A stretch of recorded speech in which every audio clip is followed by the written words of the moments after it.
For those raised on her songs, it's hard to realize she's entering her third decade as a popular singer, developing her talents down a road few other pop artists were able to survive, and the proof is in the recording. She's just released her 19th album. With us on Signature, Judy Collins. Really, what I'd like to begin with is, do you feel like a survivor? Does one ever get up in the morning and... I think that that's true. But I felt like a survivor when I was 5. I had an interesting life, an interesting background. I started to study music when I was 5, and my father, who was in radio, had already been traveling all over the West, and I was a passenger in the back seat, so I was already on the road as a child. And throughout those years, somehow music was the biggest and most important part of my life. So that it's always been that, whether I was going through the time when I was playing classical piano.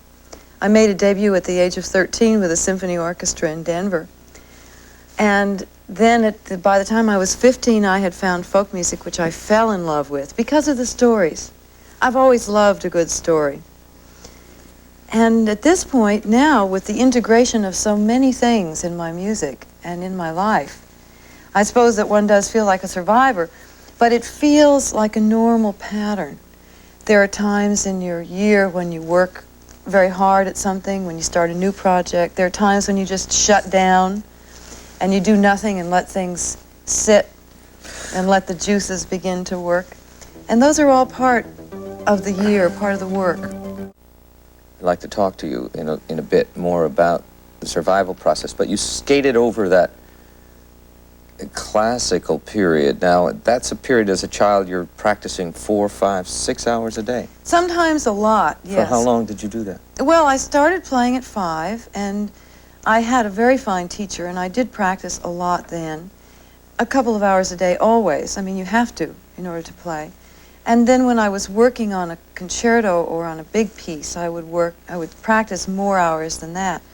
And when I moved to Denver at the age of 10, my father found for me the wonderful teacher that I worked with then until I was 15 and a half or 16 years old, who is still my close friend, Antonia Brico. And she was a taskmaster. She was somebody who had tremendous drive herself and a sensibility about classical music, which I'm very grateful to have, because she taught me, as well as my father did, she taught me about melody in music. Your father was the one that wanted you in music, it seemed. It keeps coming through. I don't think that if I hadn't been talented, I would have been pushed.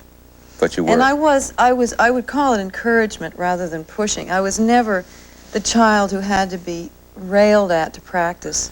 Well, you were the oldest of 5, is that? I was the oldest of 5. I was kind of the head nurse and the head dishwasher and the cook, and helped my mother. And it was a big family. There were a lot of kids. You wrote somewhere, however, that you saw yourself as kind of a peculiar, lonely kid. Very, very peculiar. I had a lot of discomfort about myself as a person. At 5? Even as a child, I felt very out of touch with other children. And because of the piano, I think, and because of the nature of our lives, I had a difficult time forming friendships when I was a child. And I felt odd, I felt different. You described your father in extraordinarily loving terms in some places. In other places, you described him as an angry man who always walked with his shoulders thrown back. He was angry some of the time. He was a very interesting man. He was blind from the age of 4. I think one of the reasons I may have felt different, and there were many reasons, was that not every family had the situation that I had. My father, who made a good kind of show at being normal, you wouldn't have known he was blind. If he were in the room with us now, you would have not known. No cane, no dog? No cane, no dog. Always had to wear shoes with real heels, none of this plastic stuff for him, because he couldn't hear if it were rubber. If you had a tennis shoe, You couldn't hear the radar, which is how he got around. And if he walked into your house, he would know it as well as you knew it. If you gave him a turn around it, he would then know where to go. He was always bumping into things. I remember the scars on his shins. You know, he would stride down the street, and some brat, as he called it, would leave their wagon or their tricycle in the middle of the street, and there would explode an invective. And he had a lot of trouble with his shins. And but he was a very proud man.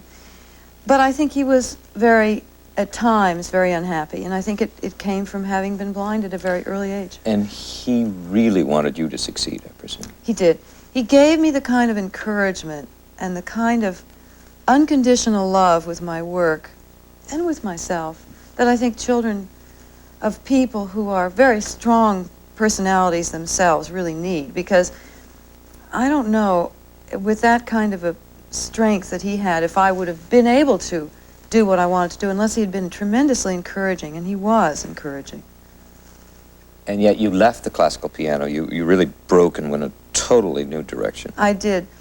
This love affair with folk music, I realized was destined to be.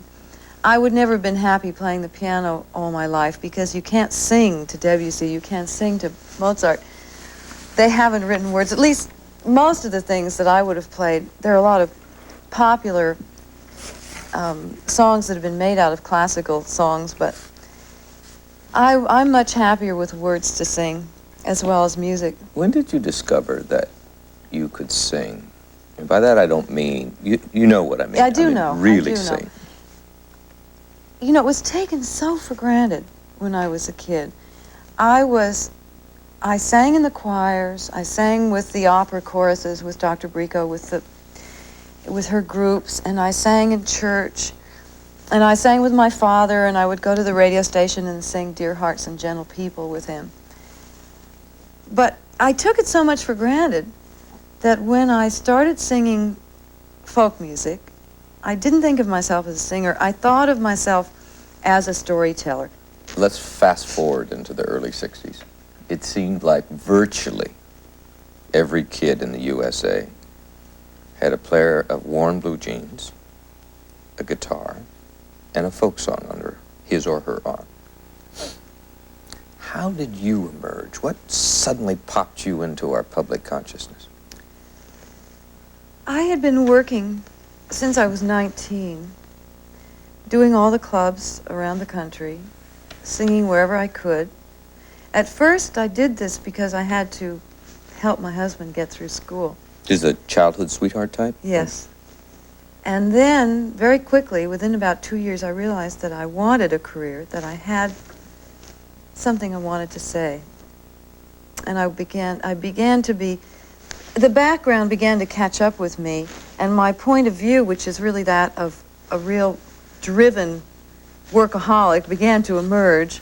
And I began to realize that I had a life in music that was enormous, and that I had something to bring to people. That wasn't scary?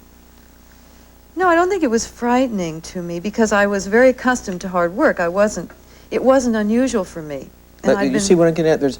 There were 500 Judy Collins floating around the clubs. Oh, but there weren't. And I knew that very early, because I was told. It goes back to my father's early support of me. He always said, there's only one of you. There are many people doing many things in the world, but there's only one of you, and there's only one person who can do what you can do. Do you think the total support and loving support of a father to a woman can make the difference? I mean, when I heard you talk,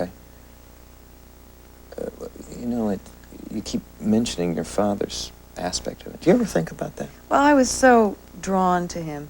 You see, I think that for any child, the unconditional support of someone, of some parent, of some person. My mother and father both were tremendously supportive to me. My mother had been a musician before, so she understood that aspect. And my father, who was a very complex man, was someone that I was wild about. I mean, I thought he was the be-all and end-all. He was fascinated by literature. He read everything he could get his hands on, always in Braille, of course. And he read to me, always. He was reading me great works when I was but a child. He read me Dostoevsky, and he read me Jack London. Running his blind fingers over the numbers. That's right. That's right.